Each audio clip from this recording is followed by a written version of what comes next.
Well, welcome back to Referral Success 101. I'm going to talk a little bit about building relationships and how important it is to build relationships when you're networking.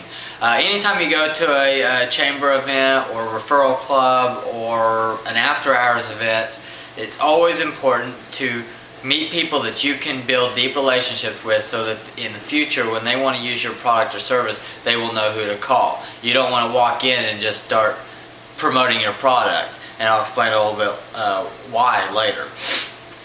First thing you should do when you go to a networking event is invite allies. Invite someone that would work well with your company or with what you do.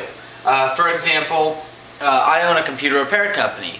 So what I would want to do is bring an IT company, or I'd want to bring a web development company. Someone that I know that could refer business back to me as well as me reciprocate and refer business back to them.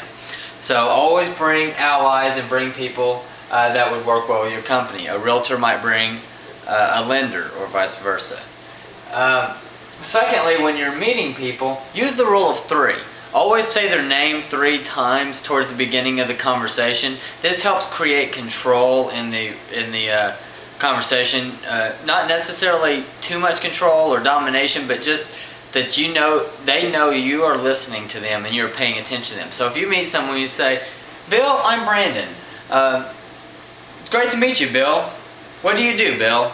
And you just talk to them and let them know that you are listening and being tentative to their needs and what might be a good referral to them. Again, and that way you don't come off as you're just trying to promote your product, but you actually want to give them a referral and help them meet people in their industry.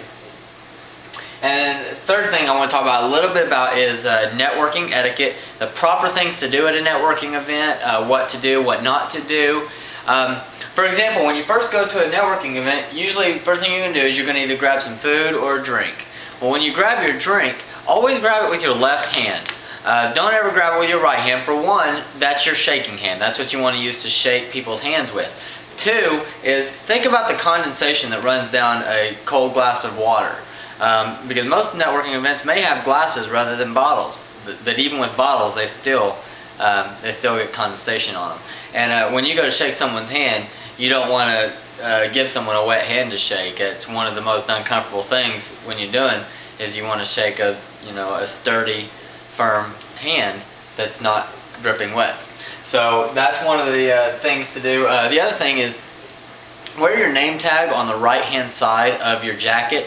The reason why is, again, when you're shaking that person's hand, you want that name tag right in their face. You want them to know who you are. You want them to be able to easily read who you are. Because when you're in a networking event, seasoned networkers like myself that's been doing this for a while, when we go to a networking event, we want to know who we're talking to before they even tell us their name.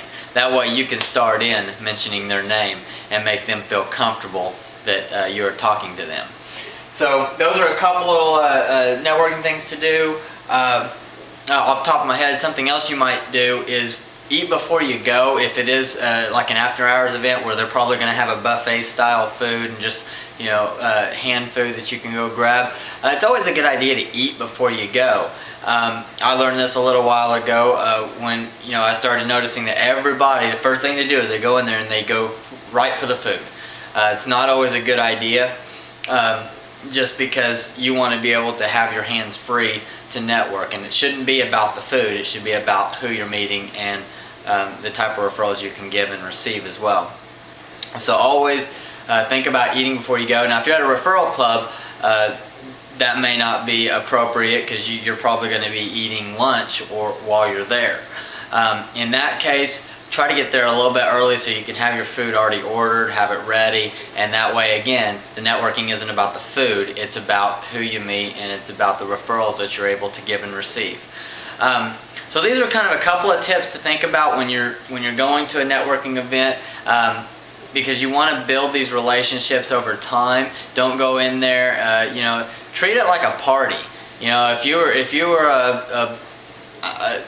were a meat salesman, you wouldn't walk into a party when everyone's trying to have a good time and just say, "Who wants some prime ribs? Who wants to buy my prime ribs right now?"